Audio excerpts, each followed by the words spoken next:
Um, but welcome. Hope you guys are having a good Friday morning. This is the last day for Startup Week, virtual Startup Week here in Cincinnati, and this morning it's all about health tech. And so we have Amy Beckley of the Proov test.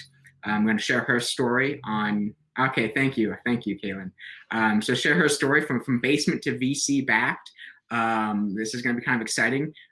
So I guess that's sort of the garage to IPO type story, right? So IPO not yet. not yet. Next year, right? So, that's next year. So we get into the future, next steps. So just for everyone in the audience, feel free to type your questions in as we go. And we will try to incorporate them. I'm sure you have better questions than I do because you're the ones listening. But first, I guess quick introduction. So I'm from Cincy Tech. We're a local seed stage investor in Cincinnati. Amy Beckley is the founder of Proov.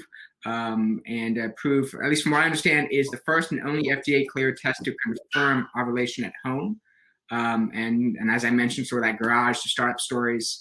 And you also recently got VC funding from Lightship Capital here in Cincinnati, from Candace and Brian Brackeen. So that's a great story from at least our perspective. We love Candace and Brian. So first, kick us off. Can you talk about the problem you set out to solve and the gap that you saw in the market? Yeah, absolutely. So first of all, it's great to be here. I feel like Cincinnati is my second home. I spent a significant amount of my time in Cincinnati kind of building the business. So always has a piece of my heart. I mean, I'm a scientist. I have a PhD in pharmacology. I've studied hormone signaling. I worked in a biotech lab doing drug development, and I just loved it. Went back to school, I did some more training, and got married, did all those things, and after I got married and it was time to settle down into my career and have kids, it just didn't come easy. And I'm like, I'm this highly educated scientist that can't get pregnant. And it just blew my mind that it was like I was given the only option to do IVF, which is in vitro fertilization, which is at least $10,000 per cycle. An average couple has to do 3 cycles for it to work. So faced with that, I'm like, man, this is kind of broken. There's got to be some other way.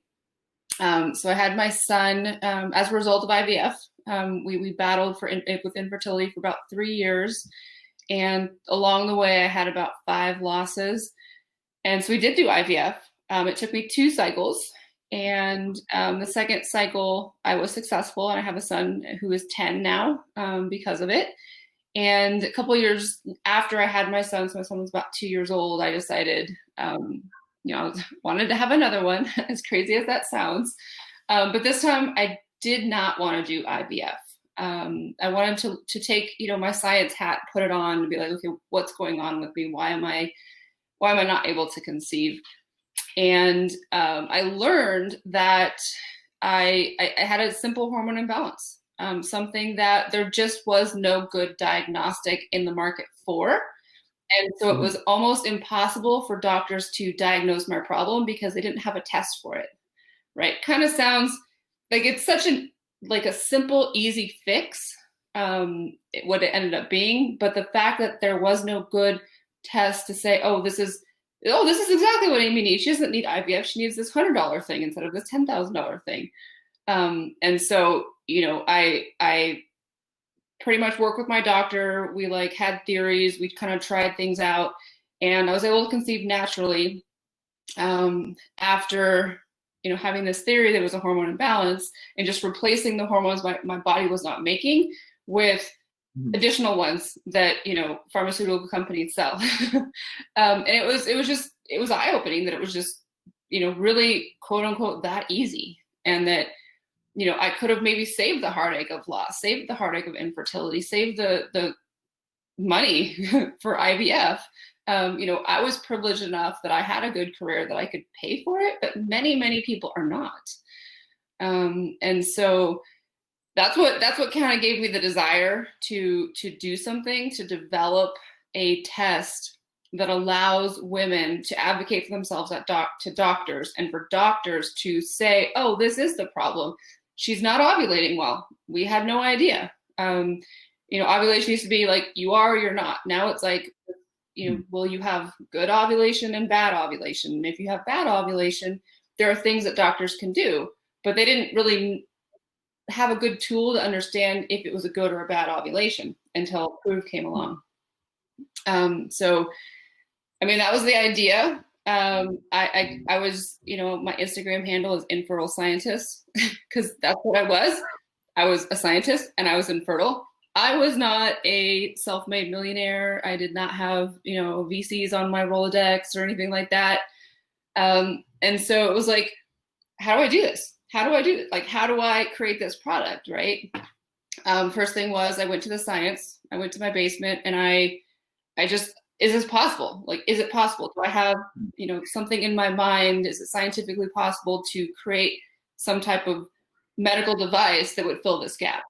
And that answer was yes. And the next thing was, all right, how do I take that idea to a commercial product that people will buy? Which is a very, very complicated question. And what I ended up doing first was going back to school and getting an MBA. I mean, I'm a scientist. I don't know anything about business. And so I was a faculty position at a university that offered tuition credits. And I took one class at a time, having a 3-year-old at home and being pregnant with my daughter. I took one class at a time at night, on my off hours. And I learned about what it takes to build a business. I learned I'm not a marketer. I am not an expert in supply chain. I know just enough about finance to be dangerous. But it taught me, what I know and what I don't know, right? Which is really, really important as a founder and someone who's building a business, to know what you're good at and to also know what you're not good at, to find co-founders and resources to help you fill those gaps. So, we had the idea, we knew the science worked. I kind of knew how to, roughly build a business. I, along the way met a friend, in right after college that I kept in touch with, and she happened to be a chemist and a patent attorney and also infertile. And I was like, so she called me one day. She's like, Amy, we need to do something. Like, we need to create this. Like, let's just stop calling this an idea and like do something. And the only thing we knew how to do was crowdfunding. I mean, here you are, 2 infertile scientists with just, a hope and an idea. And we went to a crowdfunding campaign called Indiegogo. It's kind of like Kickstarter, but for medical devices. And we like put it out there. We're like, I mean, this was not beautiful. It was not marketed. It was like literally, going on Fiverr, Upworks, and paying like $40 for a logo, and like putting it on there, and people bought it. It was amazing. And we got fully funded. We bought our first lot, and we just kept doing that and doing that and doing that. And then we got to the point where we had $100,000 in revenue. And we're like, wow, this is actually a thing. Maybe someone will, take us seriously, because we're scientists. We're not marketers. We don't know what we're doing. We're selling these things in plastic bags off Amazon. Obviously, that's not going to be like, a unicorn of a business. And so I went to San Francisco, where that's where all med tech devices go if they want to kind of like start in the startup scene, the investor scene kind of thing. I got invited to pitch. I went up there. I pitched this 5-minute thing. Candace happened to be in the audience. This was the beginning of 2018. She happened to be in the audience. She's like, "Oh my gosh, this is amazing! The fact that you have done this with like 0 resources, like the fact that you had bootstrapped this and figured out how to get a medical device in market, which is a huge thing. I mean, when you're talking about medical devices, health tech, like." We have to worry about the FDA. We have to be CGMP compliant. We have to have all these protocols. We have to have safety manuals. We have to have certain things. It's a big endeavor because you're creating diagnostics that other people are going to use. Like, you wanted to make sure that it was accurate and safe and all those kind of things. And so she's like, this is amazing. Like, I see the potential. Obviously we weren't, where we are now. And we went through the Hillman Accelerator. And I came to Cincinnati, and I spent about 8 weeks off and on, just learning. I got connected with the awesome people at P&G, a lot of mentors. Maurice Coffey, Jennifer Dower are two most prominent mentors, and they're just amazing. We got to learn about what makes a good consumer product, like what makes good branding, what makes good messaging, a lot of consumer insights, and that helped us kick off to be what I call us a real company. Like, before it was like, we're just doing it in our basement, our side hustle or, thing.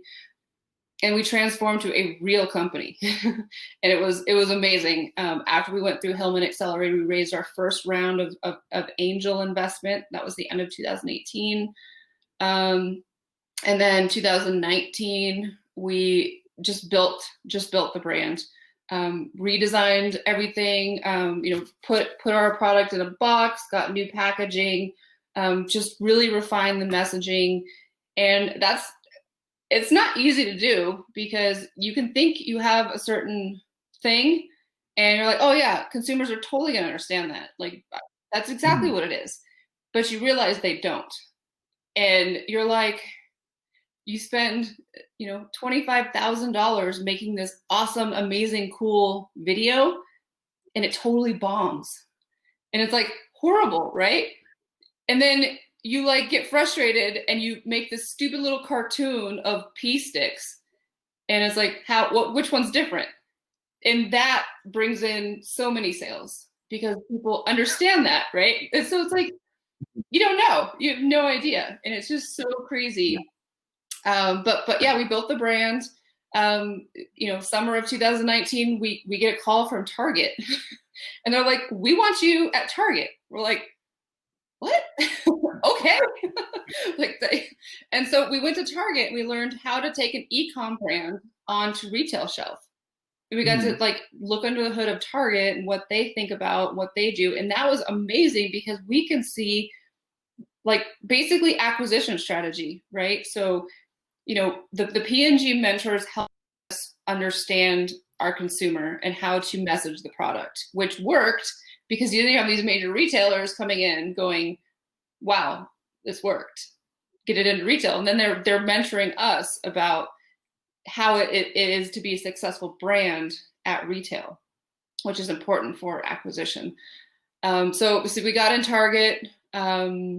We got FDA clearance. So that's just one step above. That's just like, yeah, FDA, here's all our data. We know we're accurate. We know we're safe. They looked at all of our stuff, our messaging, our product, all that. It's great. Got FDA clearance, and got a grant from the US Air Force to help create mobile fertility diagnostics, and then raised our VC round. And so that's, kind of how we went from basement to VC. You basically answered the vast majority of any question I was going to ask in that story there. That was amazing. But what you mentioned acquisition, I made a joke about IPO earlier when we talked about the garage to IPO stories, right? So what is your definition of success, and so what are some of the milestones you're looking towards over the next, several months, couple years? That's a really good question. Our version of success changes over time. So it used to be, our version of success was getting women pregnant, because we're a fertility diagnostic. We're now switching that to be, not only are we going to help women get pregnant, we're going to help women learn about the transition into menopause. We're going to help them if they have PCOS or PMS or some kind of, hormonal women's problems. We're continually innovating and developing products and expanding our markets. We don't want to just be, fertility, which is very niche, but we want to be very broad, right? We want to hit 50% of the population of women, that anytime they have hormone issues, they can pick up a kit, they can take the test, they can learn what their hormones are saying about them, and then we can recommend personalized products that will help meet whatever symptoms that they're dealing with in life. Mm-hmm. And so, our next milestone is creating products that hit those additional markets, gaining enough traction that we can do Series A. And then at the end of Series A, we want to really, drive sales so that we can get acquired. Okay. And where do you see healthcare, specifically the advances in sort of women's healthcare, going forward? So I mean, just talk about sort of that personalization that you guys want to do, but is there anything sort of broader that you're fitting into, or are you more shaping it? I think we're shaping it. We're changing the conversation for sure. Healthcare has always been in the hands of the medical professional, the doctor. And unfortunately, women go to the doctor and they get turned away. I mean, for example, infertility, a woman has to be infertile 12 months or suffer 3 miscarriages before she's even allowed to get treatment or care, which is ridiculous. With menopause, the transition to menopause, typical doctors don't understand it. And so they're like, oh yeah, it's all normal. Here's a, antidepressant or anti-anxiety or something like that, and you'll be fine. And so women are just left with, I think it's 3 out of 4 women that talk to their doctor about menopause are turned away. 3 out of 4. And it's like, no, women deserve better. We're literally going to the professional asking for help, and they're like, no, sorry, we can't help you. And so we as women, we as companies, take it in our own hands to provide ourselves the right information. So as a final question, we're about wrapping up here. What advice would you give to other entrepreneurs trying to break into the sort of femtech women's health space? What advice would I give? It's very difficult. It's very difficult. You have to have the passion. I highlighted all the amazing good things that have happened in Proov's career over the last 3-4 years. There's been so many lows. I mean, when someone doesn't read the directions and then writes a 1-star review on Amazon, it literally ruins my entire day. Oh, yeah. And it's crazy because I take it so personally. I did not invent this to steal people's money. And that's sometimes is what we get. It's like, oh my God, that is so expensive. It's $30, by the way.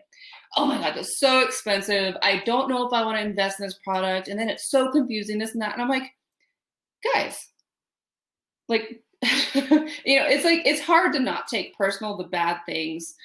And so we've had investors that have promised money and then they pulled out the last minute. We're like, oh God, what are we going to do? We're like, COVID hits. We're like, oh gosh, no one is going to have babies. We're done. We're like, but you have to adapt and you have to learn from it. And so if you don't have the passion, it's going to be very, very difficult. Mm-hmm. Well, thank you, Amy. Thank you for everybody that was listening. I appreciate the time. I feel like we probably could have talked a lot longer. I will keep that in mind next time we budget time for you. But I appreciate it so much. And you're coming out from mountain time, right? So you got up a little bit early for us. Yeah. Yep. I'm in Denver. Yeah. Well, thank you. Thank you for your story and have a good weekend. Thank you so much. Yeah, in just a couple minutes, we're going to have Mike Hooven speak about enable injections as well. So join us for that.